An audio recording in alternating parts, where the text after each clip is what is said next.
আজি আমি ইপিপিএল দলৰ হৈ আপোনালোকক প্ৰেছ বাৰ্তা সম্বোধন কৰিবলৈ ওলাই আহিছোঁ। আমাৰ মাজত উপস্থিত আছে আমাৰ কেন্দ্ৰীয় ইপিপিএল দলৰ সম্পাদক তথা চিফ কোঅৰ্ডিনেটৰ চন্দন নাৰ্জাৰী, আমাৰ দলৰ স্পোক্স পাৰ্চন কুসুম্বৰ চৌধুৰী, আমাৰ দলৰ স্পোক্স পাৰ্চন মন্টু দে, আমাৰ দলৰ স্পোক্স পাৰ্চন সেলিম আহমেদ খান, আমাৰ বুথ মেনেজমেণ্টৰ চিফ কনভেনৰ ব্ৰজ বসুমতাৰী, সকলোলৈ মই ইয়াতে মিডিয়া চেলৰ হৈ আপোনালোকক অভিনন্দন আৰু শুভেচ্ছা জনাইছোঁ। সংবাদ মেলৰ মূল উদ্দেশ্য হ'ল ইপিপিএল দলৰ নেতৃত্ব বিটিআৰ চৰকাৰ ইতিমধ্যে 4টা বছৰ পূৰ্ণ হ'ল। এই 4টা বছৰত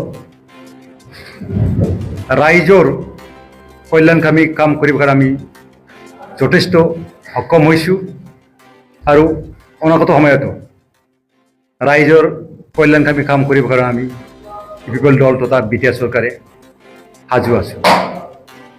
আমাৰ চৰকাৰৰ দিনত বিভিন্ন জনগোষ্ঠীৰ উন্নয়নমূলক কাম, যি কামৰ দ্বাৰা আমি বৰ্তমান সময়ত বিটিআৰ চৰকাৰখন দিনে ৰাতি ৰাইজৰ হকে কাম কৰিবৰ কাৰণে ওলাই আহিছে আৰু পৰৱৰ্তী সময়ত সৰ্বাংগী ৰাইজৰ উন্নয়ন কাম কৰিবৰ কাৰণে যথেষ্ট আঁচনি আমি তৈয়াৰ কৰিছোঁ। 30 ডিচেম্বৰ তাৰিখত বিটিআৰ চৰকাৰৰ ফালৰ পৰা ঐতিহাসিক যিটো ভিজন ডকুমেণ্ট, বিভিন্ন জনগোষ্ঠীৰ ভাষা ভাষী বিভিন্ন উন্নয়নমূলক কাম এটা ডকুমেণ্ট তৈয়াৰ কৰিবলৈ আমি ভিজন ডকুমেণ্ট ইতিমধ্যে সন্মানীয় মহামহিম ৰাজ্যপালৰ লক্ষ্মণ প্ৰসাদ আচাৰ্যৰ দ্বাৰা আমি ইতিমধ্যে উন্মোচন কৰিব সক্ষম হৈছোঁ। তেনেকৈ বহু কাম আমি আজিৰ দিনত কাম কৰিবলৈ সক্ষম হৈছোঁ।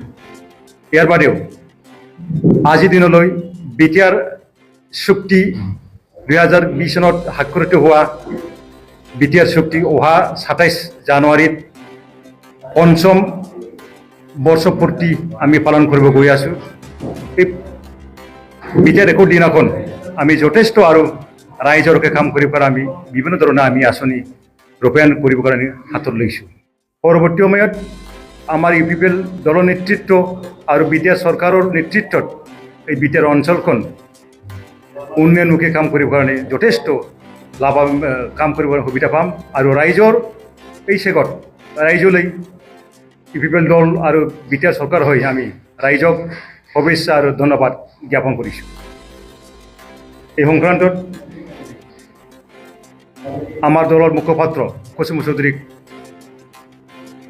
প্ৰেছ সম্বোধন কৰিবলৈ অনুৰোধ জনাইছোঁ।